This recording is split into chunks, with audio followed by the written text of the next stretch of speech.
Friends, ಇವತ್ತು ನಾನು Udupi special ಆಗಿರುವಂತಹ ಮಟ್ಟಗುಳ್ಳ ಸಾಂಬಾರನ್ನು ಹೇಗೆ ಮಾಡೋದು ಅಂತ ತೋರಿಸ್ಕೊಡ್ತಾ ಇದ್ದೀನಿ. ಅಥೆಂಟಿಕ್ ಆಗಿ ಈ ಸಾಂಬಾರನ್ನು ಹೇಗೆ ಮಾಡ್ತಾರೆ ಹೇಳೋದನ್ನು ಇವತ್ತಿನ ವಿಡಿಯೋದಲ್ಲಿ ನೀವು ಕಂಪ್ಲೀಟ್ ಆಗಿ ನೋಡ್ಕೊಳ್ಬೋದು. ಎಲ್ಲೂ ಸ್ಕಿಪ್ ಮಾಡದೆ ಎಂಡ್ವರೆಗೂ ನೋಡ್ಕೊಳ್ಳಿ. ಆ್ಯಕ್ಚುಲಿ ಮಟ್ಟಗುಳ್ಳ ನಮಗೆ ಎಲ್ಲ ಟೈಮ್ನಲ್ಲೂ ಸಿಗೋದಿಲ್ಲ. ಸೊ ಸಿಕ್ಕಾಗ ಈ ರೀತಿ ಸಾಂಬಾರನ್ನು ಮಾಡಿಕೊಂಡು ಊಟ ಮಾಡಿದರೆ ತುಂಬಾ ಚೆನ್ನಾಗಿರುತ್ತೆ.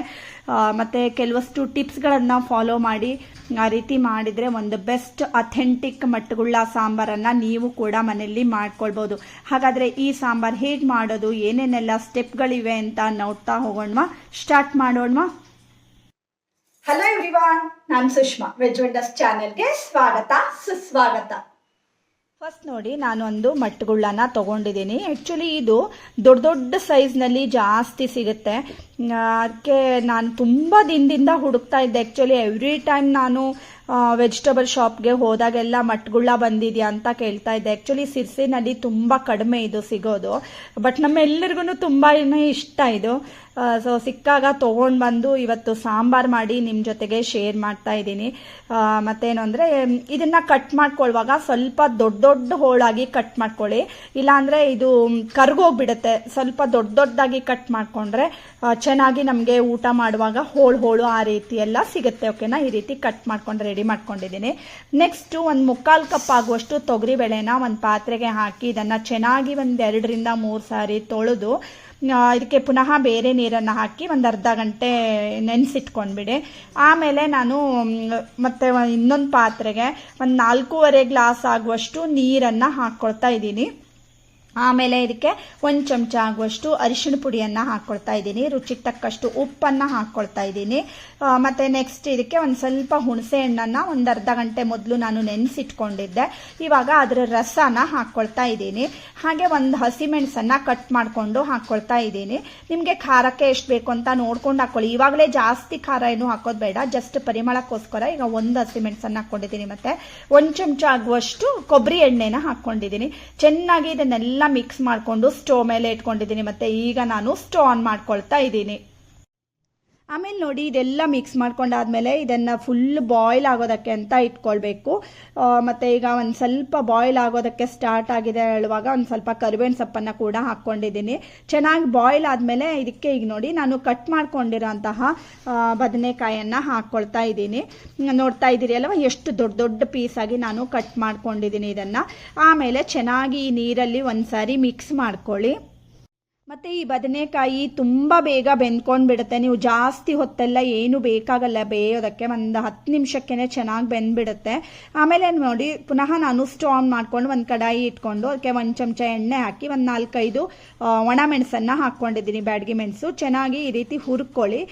ಸ್ವಲ್ಪ ಕ್ರಿಸ್ಪ್ ಆದಮೇಲೆ ಅದನ್ನು ಒಂದು ಪ್ಲೇಟ್ಗೆ ಈಗ ನಾನು ತೆಗೆದಿಟ್ಕೊಳ್ತಾ ಇದ್ದೀನಿ. ಅದೇ ಬಾಣಲೆಗೆ ಈಗ 1 ಚಮಚ ಆಗುವಷ್ಟು ಉದ್ದಿನಬೇಳೆನ ಹಾಕ್ಕೊಂಡಿದ್ದೀನಿ. ಇದನ್ನು ಹುರ್ಕೊಳ್ಬೇಕು. ಹಾಗೆ 1 ಚಮಚ ಆಗುವಷ್ಟು ಜೀರಿಗೆನ ಹಾಕ್ಕೊಳ್ತಾ ಇದ್ದೀನಿ. 1 ಚಮಚ ಸಾಸಿವೆ ಹಾಕ್ಕೊಳ್ತಾ ಇದ್ದೀನಿ. ಮತ್ತು ಒಂದು 1/4 ಚಮಚ ಆಗುವಷ್ಟು ಮೆಂತೆನ ಹಾಕ್ಕೊಂಡಿದ್ದೀನಿ. ಚೆನ್ನಾಗಿ ಇದನ್ನೆಲ್ಲ ಈ ರೀತಿ ಹುರ್ಕೊಳ್ಳಿ. ಆಮೇಲೆ ಒಂದು 2 ಚಮಚ ಆಗುವಷ್ಟು ಕೊತ್ತಂಬರಿನ ಹಾಕ್ಕೊಂಡಿದ್ದೀನಿ. ಇದನ್ನು ಅಷ್ಟೇ ಸ್ವಲ್ಪ ಅದು ಕ್ರಿಸ್ಪ್ ಆಗೋ ತನಕ ಇದೆಲ್ಲ ಹುರಿದು ರೆಡಿ ಮಾಡ್ಕೊಳ್ಳಿ. ಆಮೇಲೆ 1 ಲವಂಗನ ಹಾಕ್ಕೊಳ್ತಾ ಇದ್ದೀನಿ. ನಿಮಗೆ ಬೇಕಿದ್ರೆ ಹಾಕ್ಕೊಳ್ಬೋದು, ಇಲ್ಲಾಂದರೆ ಸ್ಕಿಪ್ ಮಾಡ್ಬೋದು, ಬಟ್ ಹಾಕ್ಕೊಂಡ್ರೆ ಚೆನ್ನಾಗಿ ಪರಿಮಳವಾಗಿ ಬರುತ್ತೆ. ಈಗ ನೋಡಿ, ಇಟ್ಕೊಂಡಿರೋದನ್ನು ಪಕ್ಕಕ್ಕೆ ಇಟ್ಕೊಂಡಿದ್ದೀನಿ. ಹಾಗೆ ಈ ಕಡೆಗೆ ನೋಡಿ, ಬೇಳೆ ಕೂಡ ಸಾಫ್ಟಾಗಿ ನೆನ್ಕೊಂಡಿದೆ. ಅದನ್ನು ಒಂದು ಪಾತ್ರೆಗೆ ಹಾಕ್ಕೊಳ್ತಾ ಇದ್ದೀನಿ. ನೋಡ್ತಾ ಇದ್ದೀರಿ ಅಲ್ವಾ, ಎಷ್ಟು ಅದು ಡುಮ್ಕಾಗಿರುತ್ತೆ ನೀವು ಆ ರೀತಿ ನೆನೆಸಿಟ್ಕೊಂಡಾಗ. ಅದಕ್ಕೆ 1-2 ಕಪ್ ಆಗುವಷ್ಟು ನೀರನ್ನು ಹಾಕ್ಕೊಳ್ತಾ ಇದ್ದೀನಿ. ಮತ್ತು ನಾನು ಕರಿ ಕಡಲೆನ ನೆನೆಸಿ ಈ ರೀತಿ ಮೊಳಕೆ ಬರೆಸಿ ಇಟ್ಕೊಂಡಿದ್ದೆ. ಆ್ಯಕ್ಚುಲಿ ಈ ಸಾಂಬಾರಿಗೆ ತುಂಬಾ ಚೆನ್ನಾಗಾಗುತ್ತೆ. ಸೊ ಅದಕ್ಕೋಸ್ಕರ ಅದನ್ನು ಮೊಳಕೆ ಬಂದಿರೋ ಕಡಲೆಕಾಳು ಹಾಕ್ಕೊಂಡಿದ್ದೀನಿ. 1 ಚಮಚ ಅರಿಶಿನ ಹಾಕ್ಕೊಳ್ತಾ ಇದ್ದೀನಿ. ಚೆನ್ನಾಗಿ ಇದನ್ನು ಮಿಕ್ಸ್ ಮಾಡಿಕೊಂಡು 1-2 ವಿಸಲನ್ನು ಕೂಗಿಸಿ ಬೇಳೆನ ಬೇಯಿಸಿಟ್ಕೊಳ್ಳಿ. ಓಕೆನಾ?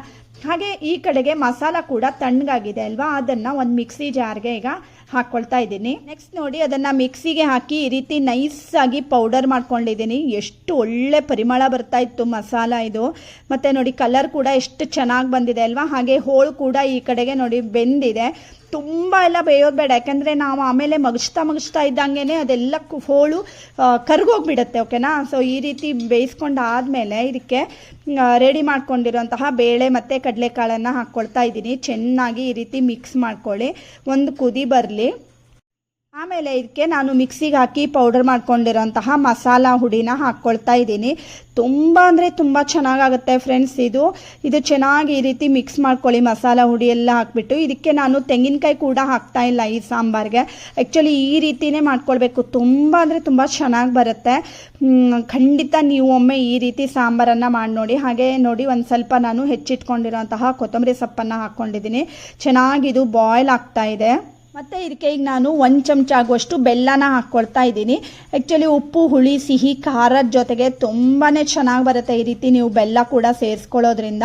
ಜಾಸ್ತಿ ಏನೂ ಅಲ್ಲ, ಅಷ್ಟೇ 1 ಚಮಚ ಅಥವಾ ಒಂದು ಅರ್ಧ ಚಮಚ. ಆಮೇಲೆ ಪುನಃ ಇನ್ನೊಂದು ಸಾರಿ ಇದನ್ನು ಬಾಯ್ಲ್ ಮಾಡ್ಕೊಳ್ಳಿ. ನೋಡಿ ಎಷ್ಟು ಟೇಸ್ಟಿಯಾಗಿರುವಂತಹ ಒಂದು ಒಳ್ಳೆ ಮಟ್ಟಗುಳ್ಳ ಸಾಂಬಾರೀಗ ರೆಡಿಯಾಗಿದೆ. ಹಾಗೆ ಇನ್ನೊಂದು ಒಗ್ಗರಣೆಗೆ ನಾನು ಸಾಸಿವೆ, ಕರಿಬೇವು, ಒಣಮೆಣಸು ಮತ್ತು ಹಿಂಗನ್ನು ಹಾಕಿದ್ದೀನಿ. ಚೆನ್ನಾಗಿ ಇದನ್ನು ಫ್ರೈ ಮಾಡ್ಕೊಂಡು ಒಗ್ಗರಣೆ ಹಾಕ್ಕೊಂಡು ಬಾಯ್ಲ್ ಮಾಡಿಕೊಂಡ್ರೆ ಒಂದು ಬೆಸ್ಟ್ ಮಟ್ಟಗುಳ್ಳ ಸಾಂಬಾರು ರೆಡಿ ಆಯಿತು ನೋಡಿ ಫ್ರೆಂಡ್ಸ್. ಊಟದ ಜೊತೆಗೆ ಒಂದು ಸಂಡಿಗೆ ಮೆಣಸು, ಹಪ್ಪಳ ಮತ್ತು ಕೆಸುವಿನೆಲೆ ಕರಕ್ಲಿ ಕೂಡ ಮಾಡಿದ್ದೆ. ಅದ್ರ ಜೊತೆಗೆ ಒಂದು ಮಟ್ಟಗುಳ್ಳ ಸಾಂಬಾರು. ಎಷ್ಟು ಚೆನ್ನಾಗಿರುತ್ತೆ ಊಟ ಅಲ್ವಾ.